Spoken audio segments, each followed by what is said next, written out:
ಆ ಟೈಮಿಂದ 1858 ಕಾಯ್ದೆನ ಭಾರತ ಸರ್ಕಾರ ಕಾಯ್ದೆ ಅಂತ ಕರೀತಾರೆ. ಅಂದ್ರೆ ಭಾರತದೊಳಗ ನಮ್ಮ ದೇಶದವ್ರನ್ನ ಏನಾರು ತಮ್ಮ ವಿಶ್ವಾಸ ತಗೊಂಡು ಏನಾರು ಒಂದ್ ಒಳ್ಳೆ ಕೆಲಸ ಮಾಡ್ಬೇಕು ಅಂತ ತೋರ್ಸ್ಕೊಡ್ಬೇಕು ಅಂತ ತಿಳ್ಕೊಂಡು ಈ ಕಾಯ್ದೆ ಮಾಡ್ತಾ ಹೊರತಾಗಿ ಮನಸ್ಸಿನಾಗ ಏನ್ ಒಳ್ಳೆ ಉದ್ದೇಶ ಬ್ರಿಟಿಷರ್ದು ಇರ್ಲಿಲ್ಲ.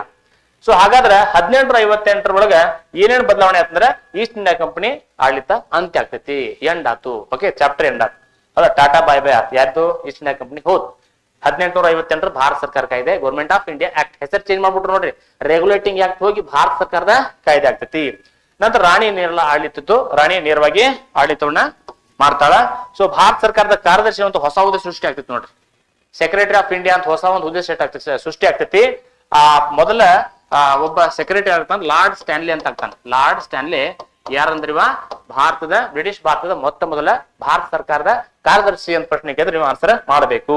ಸೊ ಹಾಗಾದ್ರೆ ಲಾರ್ಡ್ ಕ್ಯಾನಿಂಗ್ ನೋಡ್ರಿ, ಇನ್ನೊಂದು ಇದು ಕ್ಯಾನಿಂಗ್ ಮಾಡೋದನ್ನ ಕ್ಯಾನಿಂಗ್ ಆಗ್ತೈತಿ. ಬ್ರಿಟಿಷ್ ಭಾರತದ ಗವರ್ನರ್ ಜನರಲ್ ಅನ್ನುವಂತ ಹುದ್ದೆ ಬದಲಾಗಿ ಏನ್ ಮಾಡ್ತಾರಂದ್ರೆ ಆ ಹುದ್ದೆಗೆ ಇನ್ನೊಂದು ಹೆಸರು ಕೊಡ್ತಾರ. ಹೆಸರು ಏನಂದ್ರ ವೈಸ್ರಾಯ್. ನೋಡ್ರಿ, ಮೊದಲ 1773 ಯಾರಿದ್ರು? ಬಂಗಾಳದ ಗವರ್ನರ್ ಜನರಲ್ ಅಂತಿದ್ದ, ಯಾರು? Warren Hastings.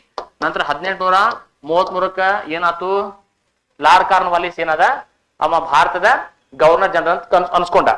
ಈಗ 1858 ಅದ ಹುದ್ದೆ ಏನಾಗತ್ತಂದ್ರ ಭಾರತದ ವೈಸ್ರಾಯ್ ಅಂತ ಕರ್ಸ್ಕೋತೈತಿ. ಹೌದಾ? ಅಂದ್ರ ಕುರ್ಚಿ ಅದ, ಬಟ್ ಅದಕ್ಕೆ ಹೆಸರು ಬೇರೆ ಬೇರೆ ಬರಾಕತ್ತಾವ. ಹಾಗಾದ್ರೆ ಮೊಟ್ಟ ಮೊದಲ ಬ್ರಿಟಿಷ್ ಭಾರತದ ವೈಸ್ರಾಯ್ ಯಾರು ಅಂತ ಪ್ರಶ್ನೆ ಕೇಳಿದ್ರೆ ಯಾರು ಹೇಳ್ಬೇಕು ನಿಮ್ಮ? Lord canning. ಸರಿಯಾಗಿ ಸ್ಕ್ಯಾನಿಂಗ್ ಮಾಡಿ ನೋಡ್ರಿ, ಅವನ ಹೆಸರು ಲಾರ್ಡ್ ಕ್ಯಾನಿಂಗ್ ಅಂತ. ಹೌದಾ?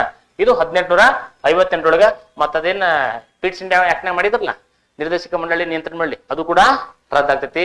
ಕಂಪ್ಲೀಟ್ ಈಸ್ಟ್ ಇಂಡಿಯಾ ಕಂಪನಿಲಿ ಏನಾಗ್ತದ? ಎಂಡ್ ಆಗ್ತೈತಿ. ಅದಾದ್ಮೇಲೆ